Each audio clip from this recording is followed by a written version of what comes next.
Hello and welcome to another edition of DCU Daily. And today we are talking about Supergirl. Again, we talked about Supergirl yesterday, and that was the news that Amelia Alcock has been cast in the role of Supergirl in the new DCU, of course. And James Gunn is the one who made the casting. So it looks like she may be making an appearance in the Superman Legacy movie that's coming out in 2025 and going into production in March of this year. But of course, Supergirl is not only meant to be cameoing in other, superhero films. She's meant to get her own solo outing in this new DCU, and that's going to include Supergirl, Woman of Tomorrow, and that's a movie where we've already got a writer attached. Anna Neguera has been attached to the project, and apparently, if you go by what James Gunn has said, they've got a great script. They love the script. They love Anna Neguera and what she has done with that script. So she's attached. James Gunn, of course, is going to be overseeing all the DCU projects. So he's going to be involved in some level, probably as an executive producer at the very least.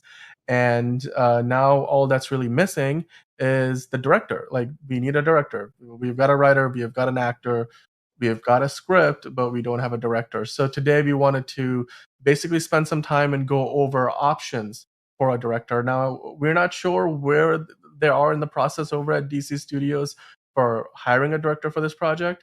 They could be at the very early stages, or they could have already, all basically signed somebody on. It's just not official yet. But, as far as we know publicly, there's really no news, and there hasn't really been much news. So today we're just gonna, go through our top five choices that we think would be a great fit based on their past experience, what they've done with Warner Brothers, what they've done in the superhero genre, as well as the kinds of movies they've made, and we'll do a pros and cons list. So it won't all be like the good stuff, as in like, oh, they should do this because of that and this and that. We'll also kind of give you some reasons for why maybe they're not the best choice for the job. So today, to do all of that and so much more, of course, as always, I've got with me John. John, how are you doing today? Doing very well. Supergirl is a character I've grown to really appreciate over the years, so definitely excited to be talking about this. Awesome, yeah. So as far as this whole Supergirl movie goes, just to kind of give a primer to anybody who's watching this and let's say they didn't watch our conversation from yesterday, or they're not super familiar with what the vision for Supergirl is in this new DCU. Can you just give us a quick primer as to what James Gunn and Peter Safran have pitched, going as far back as 2023, with what they want this Supergirl to be like in this new DC universe? Yeah, so pretty much Supergirl Woman of Tomorrow. The title is taken from a Tom King miniseries about Supergirl like going through the cosmic universe, and it seems like that's going to be the basis for the film, at least very, very loosely. Um, and then on top of that, they stated that this Supergirl is going to be more in line with her comic book counterpart, less like the modern woman with superpowers that the CW show was, and more along the lines of that sort of like that more bitter, more angry version that mainly the new 52 introduced, where like she was aware of Krypton, she knew of Krypton, and she witnessed the destruction, firsthand, and she was she's an outcast on Earth, so she never really fit in as much as Superman did, and so they became very distinct characters, and yeah, so James Gunn and Peter Safran promised to bring more so that version to the big screen to really differentiate and to uh put all the people who are being like, oh, isn't Supergirl just a female Superman? No, she's a lot more than that, and James Gunn will hopefully prove that with whoever he picks for the director for the Supergirl film. Yeah, and so we're clearly gonna be getting a character that's, got more than a few shades of gray, maybe a little bit of darkness inside of her, not so much that CW, uber optimistic and very bright colors. I mean, is relative, but The version that we got in the CW in recent years that a lot of people are probably most familiar with is definitely not the version that seems like they're gonna go with here. They're going for something a little more hardcore, a little more closer to the comic books, like you said. So now, having said that, of course, yesterday we not only talked about who they have cast in the role. That is, of course, Millie Alcock. So we went over that. We also talked about the other actresses who were in the running and where they can potentially end up in other parts of the DCU. And I think part of our conversation had veered off into maybe who would make for a good director. And I think even after we Yep. finished the live show, we were sort of just going back and forth on our potential fan castings, which I don't know if you want to call a director or fan casting, but like we were just basically thinking about, hey, wouldn't it be great if this person or that person Yeah. directed the movie based on what we know so far about the character, about who they've cast for the role, as well as, of course, the kind of script that they have got with Anna Noguera writing it. So let's just get into it. We've got our top five. I think both of us kind of added a few picks, so Yeah. it's a nice mix of options and a diversity of experience and the kinds of experience too. All of these directors have done a good amount of work, but they're the types of projects they worked on, the scale and the scope is very different. So it gives us a very diverse slate. So let me open up the list that we put together, and then we can start going through it. So let's get started. And as it is on the thumbnail for this video, it says could Patty Jenkins be a good fit for Supergirl? So we'll start off with Patty Jenkins. She's of course the somebody who's very familiar with the superhero genre. She was in talks to direct Thor 2 way back when, and ultimately things fell through due to creative differences, and since then she's gone on to direct Wonder Woman, which was probably the even to this day, the most well received movie in the DCEU, and certainly one of its most highest grossing movies. Not only highest grossing overall, but well, one of the highest grossing overall, but I believe it might have been like the highest grossing in North America, if not like in the top two there, because Yeah, I'm it not made sure because way I more know money than Aquaman was probably worldwide. I'm not yeah. sure about domestic gross, but I wouldn't be shocked because Wonder Woman is still, fantastic, so Absolutely. Yeah, I mean, because like, that was one of the few DCU films that really hit it big with the American audience, the North American audience. And of course, she followed it up with Warner Brothers, uh, produced, and at the time, DC Films, and I don't know if New Line was involved. I think New Line was involved more in the Aquaman side, but actually, no, the Shazam and Black Adam side. But they put out a sequel, Wonder Woman 1984, in the midst of the pandemic, and in order to do that, they gave big upfront bonuses to both Gal Gadot, the star of the film, and Patty Jenkins, so that they didn't have to worry about losing a lot of money out on the box office receipts they weren't going to get, because they knew that this movie wasn't going to make much money. And so in the cons here, we listed that Wonder Woman 1984 bombed, like and it did. Even for yeah. pandemic standards, like a movie like Black Widow that was released on Disney Plus at the same time, as well as theaters did better. And a lot of people don't think too highly of Black Widow as far as the MCU goes, because I think there's a lot of potential there, similar to Wonder Woman 84, but ultimately, it didn't pan out. Now, I have got one thing here that's a little curious, which is she's worked at DC before as both a pro and a con. So Yeah. basically, what I mean by that is like, look, so she's worked at DC before. Great. That's a great thing because she's got experience, working with probably a lot of the production staff. She's worked on the lot before. So there's a certain amount of clout that comes with that. There's a certain level of familiarity that comes with that. And that's got to help her out with regard to, when she walks back on the lot, there's going to be familiar producers and people who she's worked with before, including Peter Safran, who's a co-lead of DC Studios now.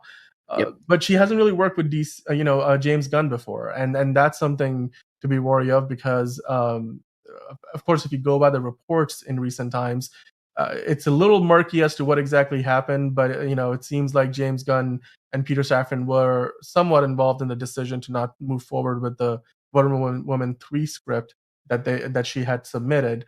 And while it seems like both sides were open to future collaboration, they decided to go in a different direction with regard to that particular iteration of Wonder Woman. So, I mean, it could have just been a matter of, there's a new universe happening. We might as well start fresh. and or it could just be a matter of, we want to go in a completely different direction from what Patty Jenkins had in mind. uh, or it could just been that, if Wonder Woman 1984 didn't turn out all that well, and given the state of the script they had read for Wonder Woman 3, they probably weren't very confident in Patty Jenkins' ability to produce what they had in mind for a potential sequel. So there's definitely a lot of positives and negatives to this. Let me just kind of pull up the list one more time just to kind of review. So, of course, she's got big studio tentpole experience. She's worked at DC before, which you can look at a positive and a negative. And even though Wonder Woman 1984 bombed, of course, she's done two superhero films. Her Star Wars project fell through, which I think a lot of people were excited about. And overall, she's gonna be a polarizing choice if she is chosen for the role. John, do you have any thoughts on whether you would pick Patty Jenkins, or do you think that if she were to be chosen, that she would be a good choice? I think I might play devil's advocate, and I think she needs to move on from DC. I mean, it's not totally unheard of that a director who was in the DCEU is going to work on the DCU, because, as we know, Andy Muschietti, who worked on The Flash, for some reason was picked for Batman: Brave and the Bold. Yeah, let's get the director who, directed the movie that lost Warner Brothers $1 billion, because seems like a fair choice. But, Patty Jenkins does have, as you said, the clout. She has the experience. She has a lot of stuff. However, it might be seen as repetitive, and it might be seen as, oh, she's just doing another female led, superhero action film. And maybe she just doesn't want to, you know, with considering how, I mean, the only thing we could do is speculate, but with Wonder Woman 3, it looks like, if that didn't happen, and if there was some murky stuff, if there was, like, some bad decisions, she was probably like, "You know what? Fine, if you're not gonna do Wonder Woman 3, then I'm out of here." So, I think she would probably wanna move on, just like kinda how Zack Snyder wants to move on from DC, outside if they give him a Dark Knight Returns movie, which would never happen. So I think she just wants to move on, and I think giving her Supergirl might be seen as, kind of a bit of a repetitive and not as interesting choice, when she's more than just, superhero action film director, I guess. Yeah, that's fair. I mean, I personally think that if she were given this movie, she could do a good job with it. Like, Sure. because I think, like, if you look at her larger filmography, outside of just the Wonder Woman movies, she's hit a lot more than she's missed. And every director has a bad day at the office. We all have a bad day at the office. So I think it's perfectly fine to imagine that she was, in a situation where Wonder Woman 1984, for whatever reason, just didn't come together the way that they had wanted it to, or the way maybe they thought it was a fantastic movie, but when it came out, nobody else did. Like, it happens. Like, it's every once in a while you be in that situation like that. And when you're working on a movie, or a lot of movies that are 100 million, 100, 225, $150 million movies, you just have a bigger spotlight on you, so it makes your bad day at the office look a lot worse than somebody else's bad day at the office. So I personally think that if they were to bring her in for this, it would probably give them a good groundwork to kind of build off of in terms of that working relationship. Probably rebuild whatever animosity, kind of put that in the past. And it might make Patty Jenkins working on future Wonder Woman projects more possible, like, even if it is just being part of the Paradise Lost project. And because she had a great vision, if you go by the first movie, I think she did a fantastic job there. And it just seemed like they went in a direction that just wasn't right for the second film. But it doesn't necessarily mean that everything she's going to do from here onwards is not going to is it's going to fail and bomb. So let's kind of move on here to the second one. We have, of course, Kelly Freeman Craig.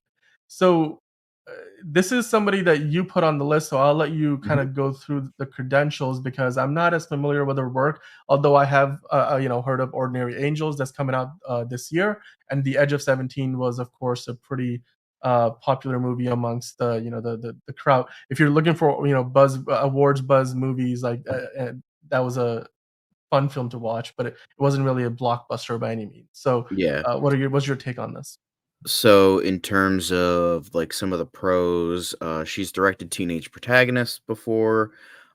She's, as we said, Edge of 17. Her two only directorial films are Edge of 17 and last year's Are You There, God? It's Me, Margaret, which got mainly mixed to positive reviews. And so she's directed teenage protagonists before. And even though Millie Alcock specifically is not a teenager, I think they're going to make Supergirl a teenager. So she's probably going to go younger. So she's dealt with that. And I feel like she really gets like that sort of like teenage angst mind, which seems like the direction that Gunn and Safran are going for with this version. And with that, with the latter film is an adaptation, so she has dealt with um source material and adaptations before. Well, yes, not comic books, it is a book, and there is certain aspects of like holding on to the prose of a book and translating that into film. Yes, writers obviously are writing it, but in terms of directorial stuff, that also adds into a certain aspect as well. And both in both films, they're kind of like these, mainly Edge of 17. They're kind of like misunderstood outcasts, which is what Supergirl seems to be like in the DCU version, which is more like the comic book. However, she, as I said, she's only directed 2 films. Ordinary Angels is only a written film, and she has written more than directed for. And since we already have a writer, that seems to be kind of useless. And those 2 films are not exactly, big tentpole studio blockbusters, and nothing for DC either. So she's a smaller indie director, but however, a lot of indie directors have made that jump into bigger films. Like a lot of, yeah, I remember, if we're going by superhero films, I know John Watts as well as Mark Webb making the jump from smaller indie films to big Spider-Man films. It depends on who you ask, but both at least have one good Spider-Man movie under their belt. And although sometimes it doesn't work out, like Josh Trank for going from Chronicle to Fantastic Four, not exactly great. So it could be either or. But I think in terms of really understanding her protagonists and really like directing them properly, because it's really important that like getting someone who has worked with younger actors and can like really showcase their voice and in a proper way, and not talking down to the audience, like, because I assume what Gunn and Safran are going for is Supergirl, Woman of Tomorrow is going to be more along, is not just going to be for comic book fans, but probably younger women in the 18 to 24 bracket. So it's very important that you get someone who can speak to that audience and not have it like you're talking down to them, because we were all teenagers once, we were all at that age once, and the last thing we want is to have someone talking down to us like we're children when we're in a we're in a phase of growing up and becoming an adult. And so I think Kelly Fremon Craig really understands that properly. And I think she just can do that really well, especially doing a lot of script doctoring on Bumblebee. Definitely, you know, working with what made that movie just as good, even though she wouldn't be writing here. I think adding into that experience in terms of what she has done, I think she can make that jump. I think she can definitely bring the things that I mentioned into a bigger blockbuster film, and I think she has the chops. I think she can go that far, in most definitely into a big DC Supergirl film. She definitely has the chops. Yeah, and like for me, the only concern, like everything you said, I think is would make her a great choice. The only downside is, of course, not having that big budget tentpole experience and not having worked in the genre before. But like you said, also like Mark Webb and why am I forgetting the name of the director who's John directed the Watts. John Watts? Like Mark Webb and John Watts both made some fantastic Spider-Man movies, and yeah, I mean, not they didn't necessarily hit on everything all the time, but I think the one thing that most everybody would agree on is they got those lead characters right in terms of the way they're portrayed, how authentic it feels. Like I to this day think like that first Amazing Spider-Man movie, that Gwen Stacy Peter Parker relationship, and Oh yeah. it felt the most like that the chemistry. I mean, not only did the cast did really well, and of course, two great actors and Andrew Garfield and Emma Stone, but like overall, just the way it was directed, how authentic it felt, how real it felt. I haven't really seen that in any other superhero movie, and that probably is because of the previous experience that those directors had. And in fact, if you go back and watch some of the behind the scenes footage, and the producers are talking about like, yeah, this is why we brought them onto the project, because we were confident they could pull it off. And as far as filling in the gaps with those other areas, like the a more VFX heavy workflow, larger sets, bigger story, and rather than Bigger cast. internal bigger cast, right? And rather than being a story about more of a internal conflict, sort of a smaller scale thing, you're kind of you maybe have this like big supervillain that's you have to go out and defeat at some point, right? So it's a different kind of story in a manner of speaking. Right. So yeah, And um, to be fair, Patty Jenkins didn't yeah, really have anything before Wonder Woman. She only worked on Monster. So that's another good example of someone who made that jump. So, I mean, it depends on the talent, and I think she has a lot of talent, and that's just she would just definitely be my number one choice. I know it doesn't make a ton of sense with the cons, but I just think she would really she would understand the character, and I think could make that proper jump. I just think she would just be too perfect. yeah, yeah. I think there's a lot of valid points you made there. So yeah, let's keep going now. We can come back to and kind of make a we'll make a choice for each of ourselves that at the end in terms of who our perfect pick would be.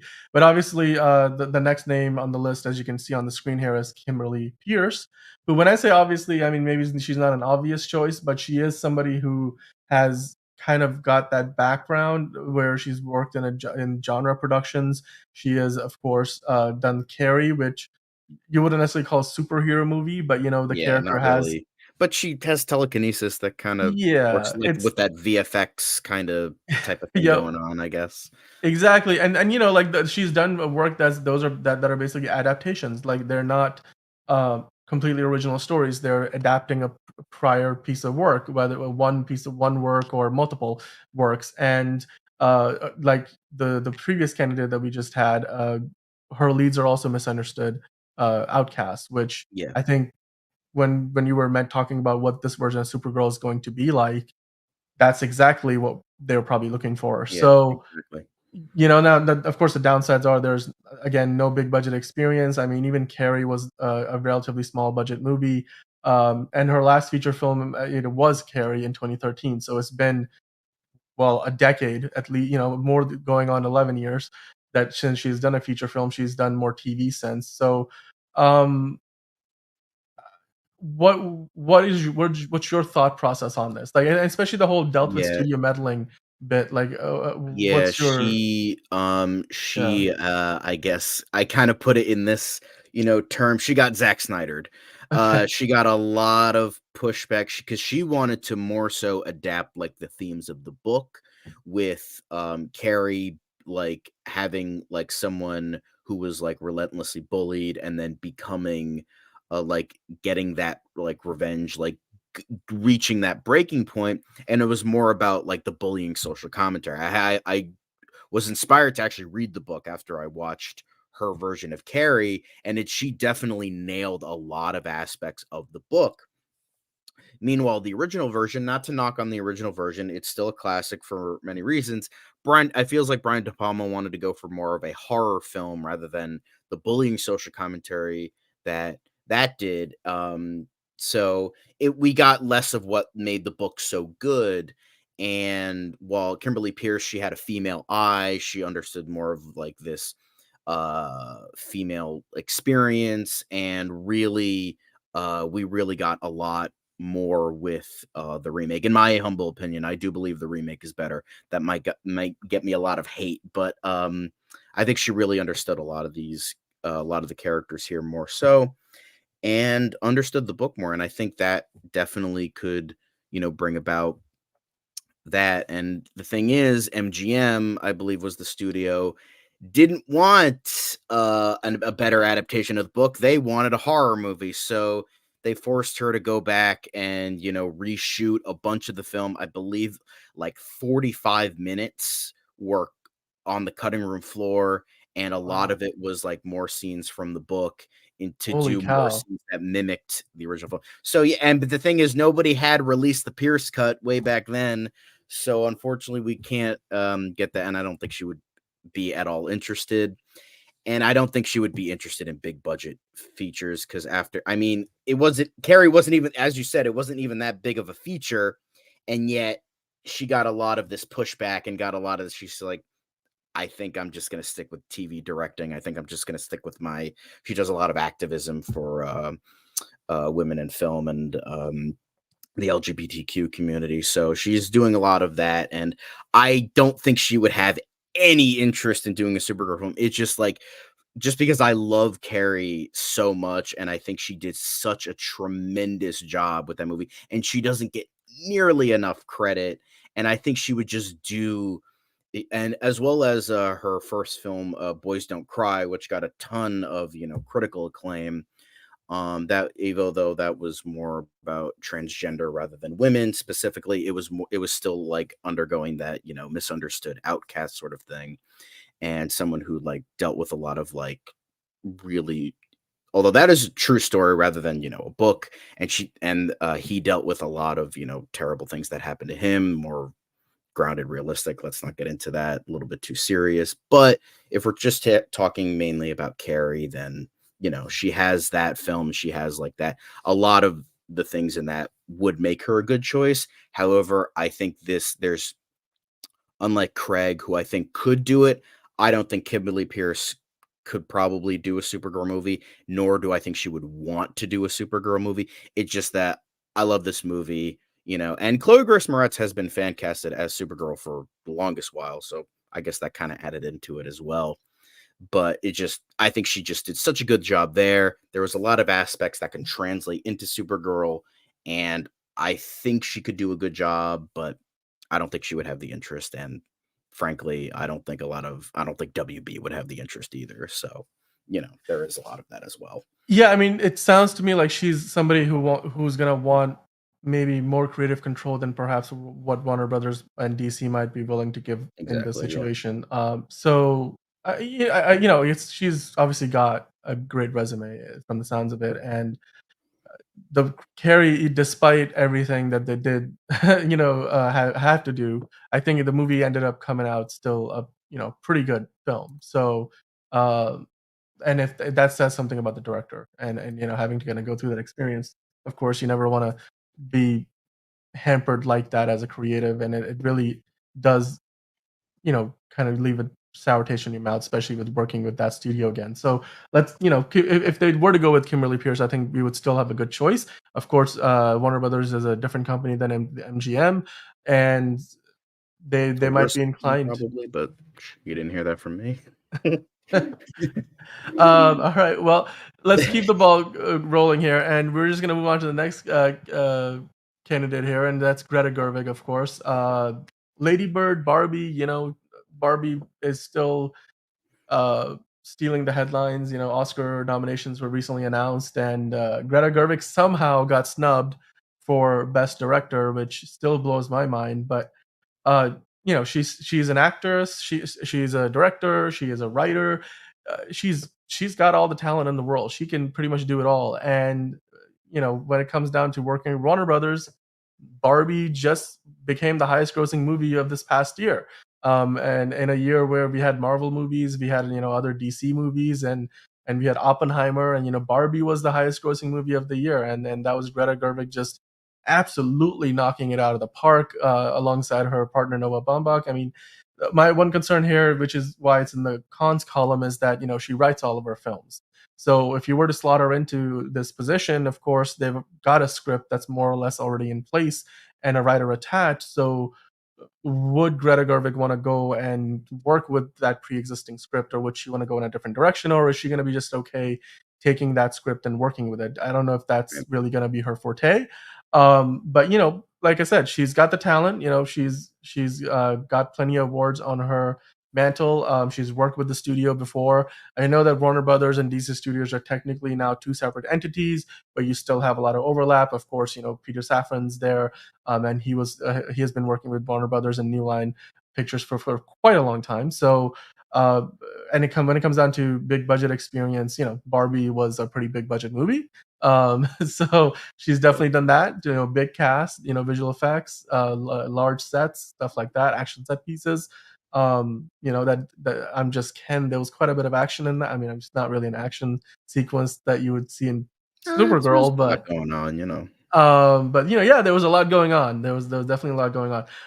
So on the con side, there's also the matter of, like, is she just gonna want to go back to doing indie films? She's done a lot of that in the past. Is that does she want to, like, go small after going big? And just how much does she know about the comic book genre? So, like, what are your thoughts on her as a candidate? I think she could, like, do it, but again, similar with um Kimberly Pierce, I don't think she would want to be a hired gun. I think she, no pun intended, I think she would want to, really create her own film, have a lot more creative control. But there is more behind her than Pierce because she's worked with Warner Brothers, she's worked with a bigger budget. About Barbie was about $150 million, which is not, Thor levels where it's like 300 million, but that's still a pretty good amount. Like, that's still a good sized budget. And she did a lot of, there was a lot of, like, production design, heavy production design, a lot of practicalness, which a lot of people might like. But I think she would be capable of doing a Supergirl movie, but I don't know if she would be able to do a good Supergirl movie. Because I just don't.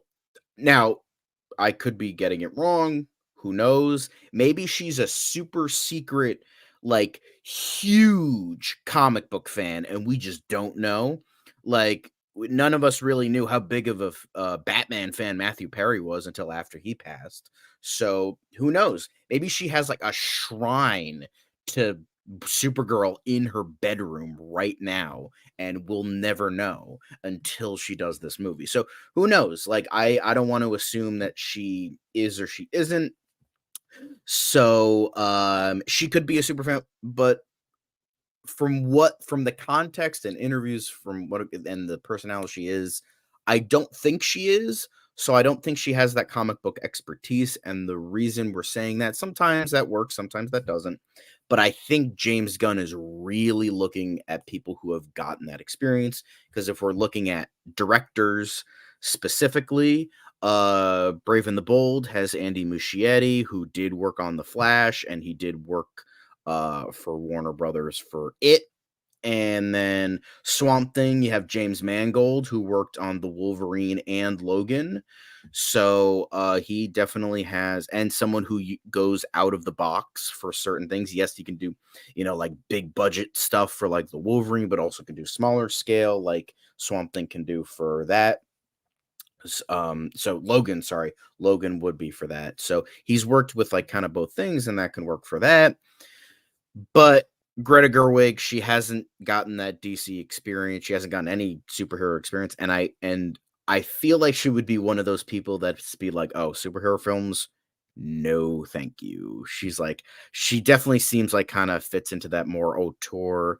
I think you Yeah, mentioned that or auteur like vein, and she's probably one of the yeah, types of people that looks down on superhero films. If I were to guess, she could be a surprise to be like, "No, actually, I fucking adore comic book movies and superhero movies, and John, you're an idiot." No, I'm just kidding. But, like, like, because again, I don't want to assume when it comes, because sometimes people reveal certain things. They're like, I just don't like to talk about this because of this reason, that reason, and this reason. So she could be a big fan, she could be not. But from what we've gotten, I don't think she is. So I don't know if a gun would want her to go for that. However, the higher WB people might want to get her because it's like, oh, Supergirl, not that much of a known character. The only feature film she got was terrible, didn't make any money. She just made $1 billion for us. Let's get her to, get us another $1 billion picture. and but who knows? It's a whole Yeah. thing. So she could be able to do it, but I don't know if she would be, similarly would want to do it or would really be a hired gun or anything like that. Rambling a little, I Yeah, I mean, apologize. to me, a lot of your points, you're making a lot of valid points, but the in hindsight, yeah, the only thing that sticks out to me here is the Barbie as a film gets pretty dark at times and like existential, and it manages to sort of balance out some of that stuff alongside a lot of the brighter, more Right, comedic yeah, elements, and with the real and you're world and able all to. that, yeah. Yeah, and then there's the world building that they do in that movie. It's amazing, and of course, it's got a huge cast, and somehow she still manages to keep the focus, on Margot Robbie's Barbie, and you get to see this journey that the character goes on, and that is a transformational journey, of course, and she's got that ability as a director to give you, these very well-rounded, character arcs that a lot of directors just don't do very well. Now, of course, the big thing here would be she's not gonna be starting from scratch on a script that she can sort of mold alongside Noah Baumbach to, like, be exactly what she wants. Unless she can. I mean, for all we know, if they decide to go over there and they're like, "You know what? Since Greta Gerwig's coming on the project, and a, like, great script, we may save this for another story sometime down the road or whatever. We're gonna start fresh." But, like, that doesn't seem like what DCU, is going to be doing, what DC Studios wants to do as far as, both with regard to how quickly this movie is probably gonna be coming out. Of course, we're speculating maybe 2026, 2027. But if you were to bring in somebody and then have her, like Greta Gerwig, and start from scratch, that likely pushes you back another year because she's gonna need some time to develop the script and get it to a point where she likes what she Right, sees, rather than working with what they've already got in place, and they might already be doing some prep work, like, they might be storyboarding, and they might be like starting to build some sets and stuff like that. And we have seen that happen before with big pictures where they've got a script that's locked in and you're just waiting for the director to kind of come into place. That's what Andy Muschietti was and did in The Flash. They had a script already in place, and he came in and they probably made a few tweaks here and there, but largely they were able to start prepping the movie while he was, being onboarded to the project. So I do think that if Greta Gerwig wanted to do something like this, where she was like, "Yeah, you know what? I'll just take the script and I'll direct it. I haven't really done that before, but maybe I'll do it this one time because then I'll have potentially two big, high grossing big tentpole films from Warner Brothers that will give me basically a blank check, a la Christopher Nolan, to do whatever the heck I want for the rest of my career." pretty You could much. certainly go down that road. I don't think, and like you said, I mean, for all we know, she love superhero movies, or she may have a very pragmatic view of them. Like, I think Christopher Nolan himself sort of lands somewhere in the middle of that, scale of, he doesn't really look down on them, but he does kind of, acknowledge that they're not necessarily the purest form of, artistic expression in Hollywood. But of course, he's done three himself. He's produced Man of Steel. So he's the one, if you go look up the story for how Man of Steel came to be, who really pushed David Goyer to like work on the idea and turn it into a script, and then eventually Nolan was the one who suggested that that Warner Brothers brings Zack Snyder onto the project. So even somebody like him, who now I think he said that he's probably never going to work on a superhero movie again, but he acknowledges that his work on those Batman movies, the Dark Knight trilogy, helped him get the creative license that he has today.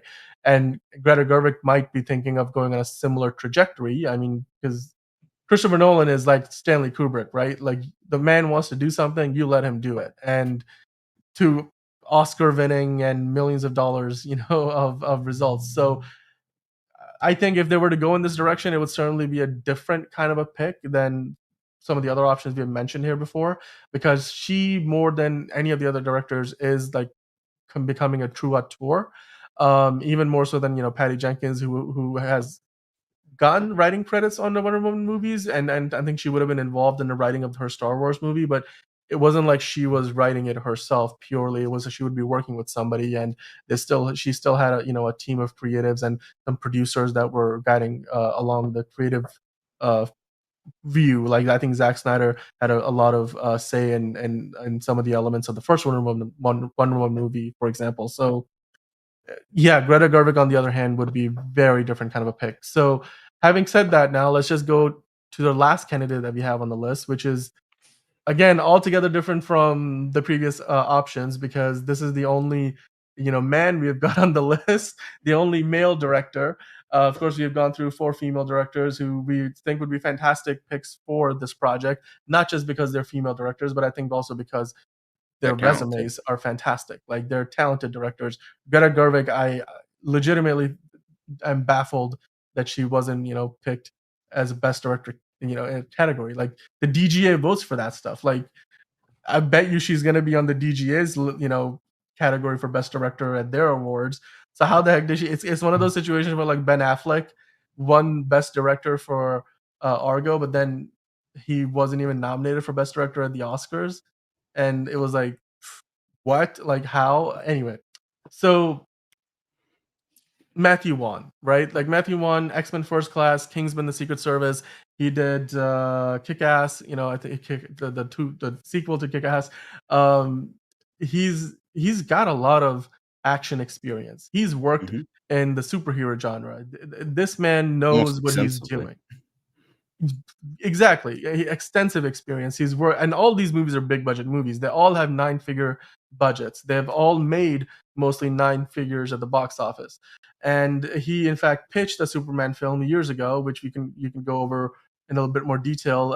And he, of course, was a name that was thrown around for Man of Steel 2 when we were I think having some news stories going around before James Gunn's hiring that Warner Brothers might be willing to give Henry Cavill another chance and give him a sequel to Man of Steel before everything changed and James Gunn and Peter Safran were hired.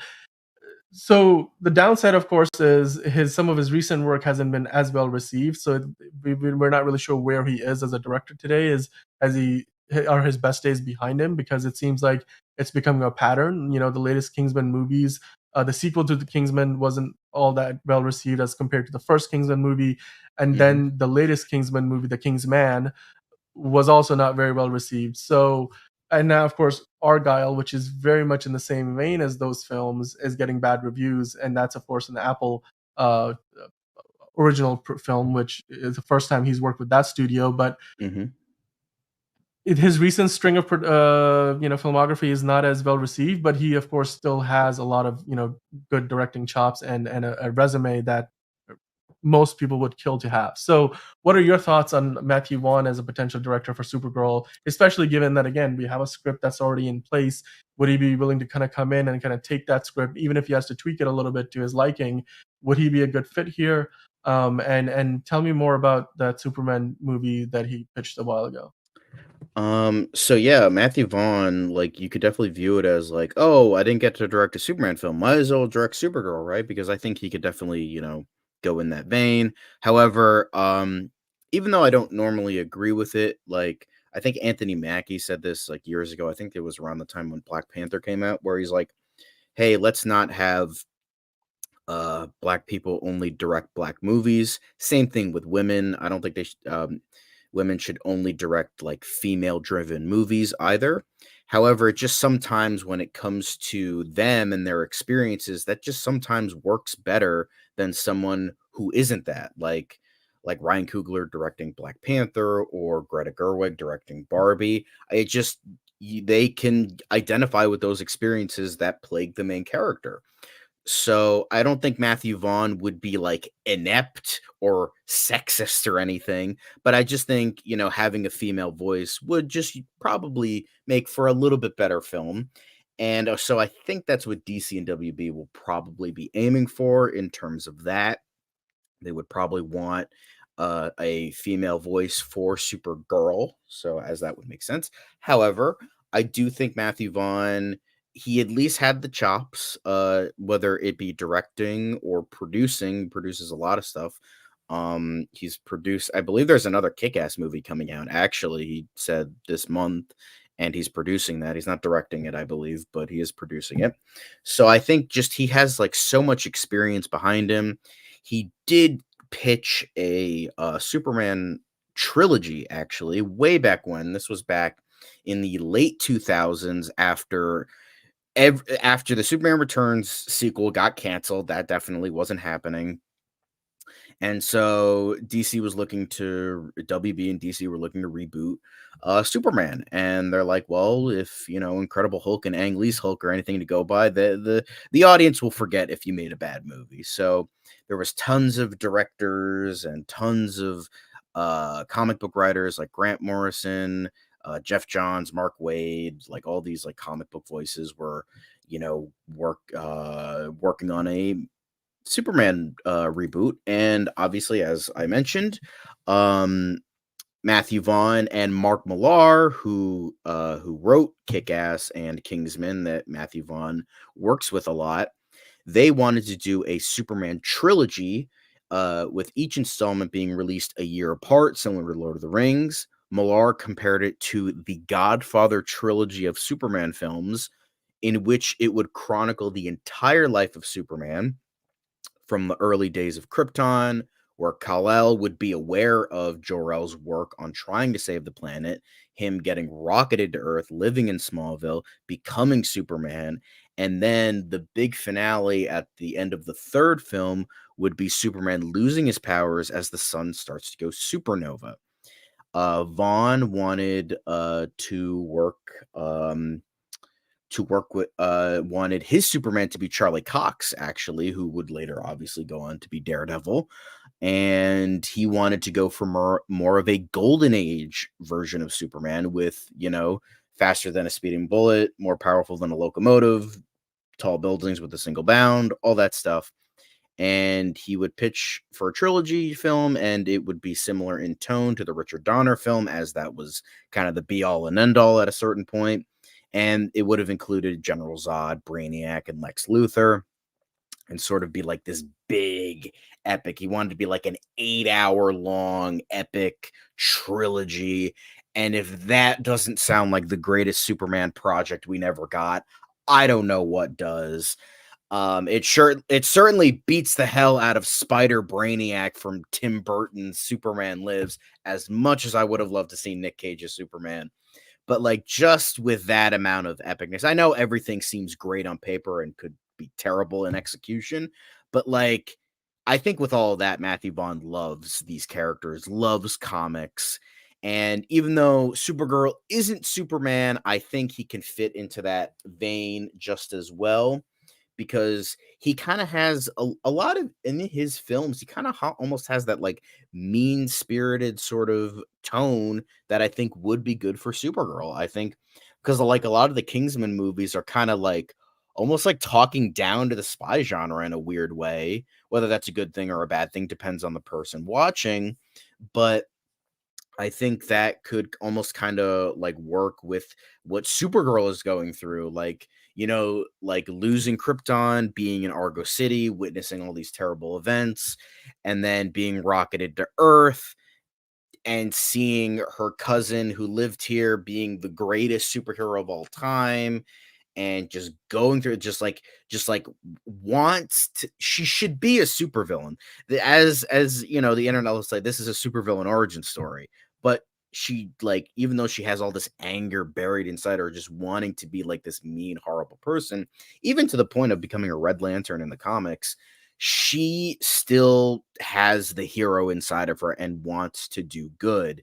And I think Matthew Vaughn could definitely bring in sort of that meaner, grittier aspect, especially shown in his Kick-Ass, in the Kick-Ass film. So sort of like that, the grittier tone that Supergirl can be. So I think he could bring a lot of that as well. I just think Matthew Vaughn, even though WB would probably want a female director, I think he just has so much prowess in terms of that, could bring a good eye to it. However, with Golden Circle and Kingsman and Argyle not being, or at least with what's tracking with Argyle, might not be the best choice. And they're like, let's not get a guy whose last 3 films have not been either hits commercially or audience wise, so let's not go with him. But outside of that, I could see him as a very good choice for someone maybe trying to get away from spy films. Let's go in more back to the superhero side, and I think he could do that very well, even if Argyle is a little. Ooh, even though I'm excited for it, and also, although speaking of Argyle, one more thing I want to mention: he did work with a Superman. That is something. It's not a lot, but it's something, and Peacemaker, working with a lot of these guys. So you know what? Let's see with how that tracks. And but I think he would be great. I think he would be a really good choice for Supergirl, Superman, either. Yeah, look, ultimately, he's still got that weight that his name carries. Like, you attach Exactly. Matthew Vaughn to a movie and people are gonna wanna go check it out. Just even they'll at least watch the trailer, and then if the trailer intrigues them, they're gonna go watch the movie. But chances are a lot of people are just gonna show up to the movie theater and be like, "Oh, Matthew Vaughn's got a new movie out. I like the action in his last movie." And even some of his films that haven't received the best critics reviews have still gone pretty decent audience reviews because they're just fun to watch. Um, and as far as some of the shortcomings on those movies, I think in several instances, like some of those Kingsman films that haven't been as well received as the first one, I think the biggest thing has been like just the story elements, like just the way they're paced and how things kind of develop.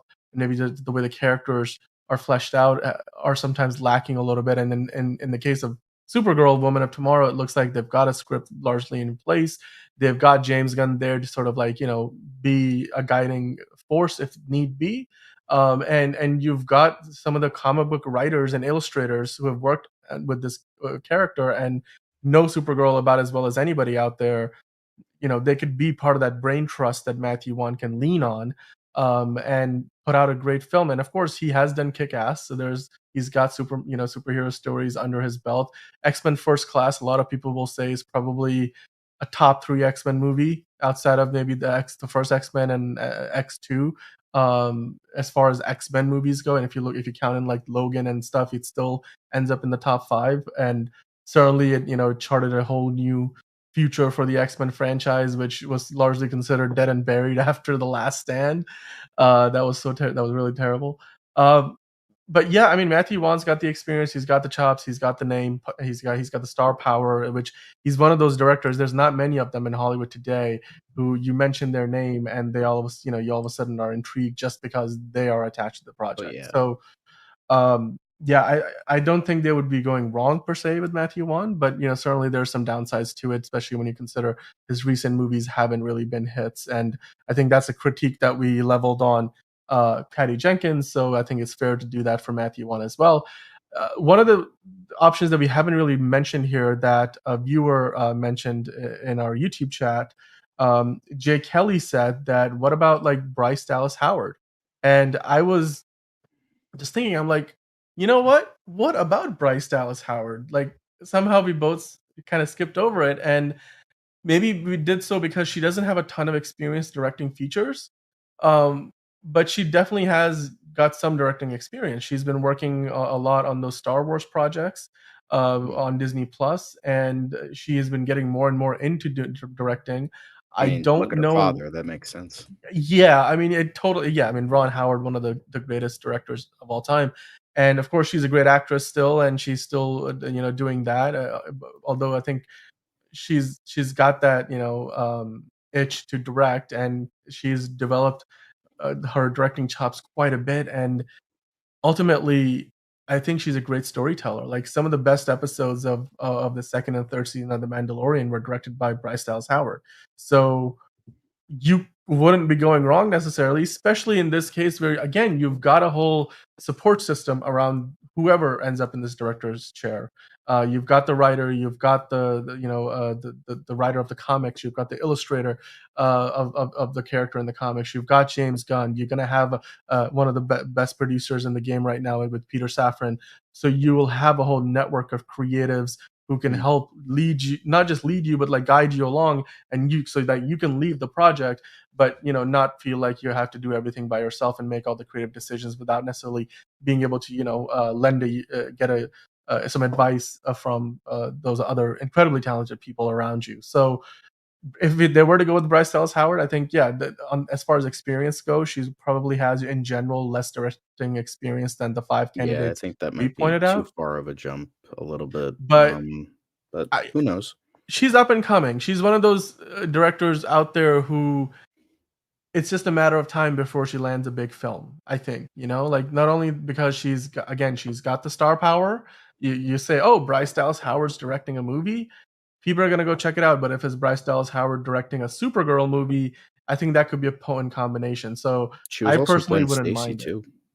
She was Gwen, so So she does have a little bit of experience she's there. been in the Not she's great experience, but, yeah. experience nonetheless. Look, she's been on the sets of superhero movies. I mean, she was in the Jurassic World films, and those aren't small movies.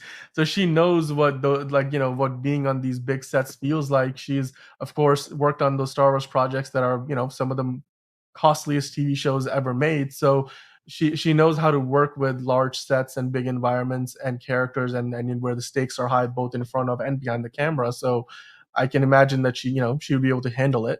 Now, between, let's say, Bryce Dallas Howard and the 5 picks that we had, we'll just review the ones by putting them on screen. So Patty Jenkins, who's done 2 Wonder Woman movies before. Kelly Freeman Craig, who's done Ordinary Angels that she wrote, that's coming out this year. The Edge of 17. She has done a lot of writing work, but she's also a director. Kimberly Pierce, who hasn't really directed in a decade, but she directed Carrie, the newer version of the movie, Boys Don't Cry. She's got a decent amount of movies, in her back pocket, but she doesn't have a ton of experience working on large, big budget tentpole films. But nonetheless, she's a director who can probably direct a character like Supergirl fairly well. And then of course you have Greta Gerwig, who I think might be the standout star of the pool in terms of having the experience, having the chops to make it work, having the ability to tell these well-rounded stories where you're able to see something happening on a large canvas, but have it still be very intimate because it's very character driven and grounded storytelling. And that's something that Greta Gerwig. There's probably a handful of names in Hollywood that you can say can do that, and I think Greta Gerwig is one of them. So she's also got a great relationship with Warner Brothers, and of course DC Studios and Warner Brothers are closely related, although now 2 separate entities. It would be just like walking across from one soundstage to the other on the same Right. Warner Brothers lot. So then we have Matthew Wan, who has directed, not one, not two, but three, and depending on how you interpret some of his other movies, like The Kingsman, many superhero films and certainly many action films. He's worked in the X-Men franchise. He's created his own Kick-Ass franchise, which looks to be spawning yet another film that he's going to be involved in. Maybe not as a director, but certainly as a producer. He's working on that movie Argyle that is yet to come out. It's getting some rough reviews, but it's who knows? Maybe it will hit with the audiences. And as you went over in detail, he has quite the passion for superheroes and especially Superman and the world of Superman. He pitched an entire Godfather-esque trilogy of Superman movies back in the day, and he was in consideration as a name to come on board for Man of Steel 2 with Henry Cavill attached not too long ago before DC decided to go in a completely different direction and reboot the DCEU. So he is a big name there as well. We've got, like I said, Greta Gerwig. We've got on there Patty Jenkins. These are very recognizable names. We can consider, of course, Bryce Dallas Howard in there, Kimberly Pierce, and then of course we also had Kelly Freeman Craig. So between those 6 names, if you were to make a pick right now, who would you want to go with, and why? If I had to pick, my favorite would probably be Kelly Freeman Craig, because, has that female voice. She has a lot of experience with misunderstood outcasts who are women as her protagonists. Um, I think she has a lot of experience in the industry, not necessarily directing, but just has a bunch of that experience. I think she has a lot of great inspiration in terms of who she, the reason why she became the woman she is today in terms of her career. I think she would definitely offer something like extraordinary for Supergirl, and I think unlike Kimberly Pierce, I think she would be more likely to make that jump into big budget, just like a lot of, you know, directors in the past, like, James Mangold and John Watts, Patty Jenkins, Mark Webb, who did direct indie films and then would go on to have a lot of success in not just big budget features, but big budget superhero features. So I think she would definitely be the case. In terms of more likely, Matthew Vaughn would probably be a little more likely. Wouldn't mind him either, but Kelly Fremont Craig would definitely be my favorite for a Supergirl film. That's a good choice. I mean, these are all good choices, so you can't really go too wrong. It's just the nuances of it, and I think your reasons for picking her are also completely valid. And while it would be a name that not a lot of people would necessarily, in the mainstream audience, go after or think of, it would certainly be somebody who I think can do a really fantastic job with the project. As for me, it's in the thumbnail, and the reason why I put it in the thumbnail is because I think that she would make for a good choice here, and I think Patty Jenkins would be a good fit. And I know that it may be a little controversial considering her, recent projects, whether it was Wonder Woman 1984 or the Star Wars movie that, never came to be. But then again, that may be more a reflection of Star Wars as a franchise than it is on her as a filmmaker, because it seems like these days everything they do with Star Wars is they announce a movie only to then say it's not happening. So, having said that, however, she's worked with DC before. She's got a relationship, maybe somewhat tenuous relationship with Warner Brothers and DC. But then again, it's a new era over there. She's worked with Peter Safran in the past. She hasn't worked with James Gunn really, but for every time we have heard any public statement, she's said, "I'm more than happy to come back and work with them in the future." And James Gunn has said much the same. So it's a situation where you've got somebody who's worked on your lot before. She's got the experience working within the DC pantheon of characters, and even though she didn't work on a Superwoman, Superman kind of a project, Wonder Woman is not that far off in some respects, right? So like you're working with a similar set of powers, if you'd like, in terms of what Wonder Woman can do as opposed to what Supergirl can do, and you're working with some similar societal issues, some similar social and socio-political issues, and as well as the struggles that the character is going to be going through. So I think that she can, and especially when you look back at her previous experience prior to Wonder Woman, I think she can pull it off. And in this case, if you're worried about, hey, if you let her write and direct the whole thing, that's when things will go wrong. Well, in this case, you've got some insurance because she's not going to be somebody who's going to be writing this movie and directing it. She's got somebody who's already writing the script, so she won't have to really do a lot of the heavy lifting. She can go in and help tweak it to her liking, and then take it from there. So I personally think that Patty Jenkins would be a great fit. And of course, the decision is not ours. It's up to James Gunn. So we'll let him decide. But in the meantime, guys, that was our list of potential directors. Do let us know in the comments what you thought about it.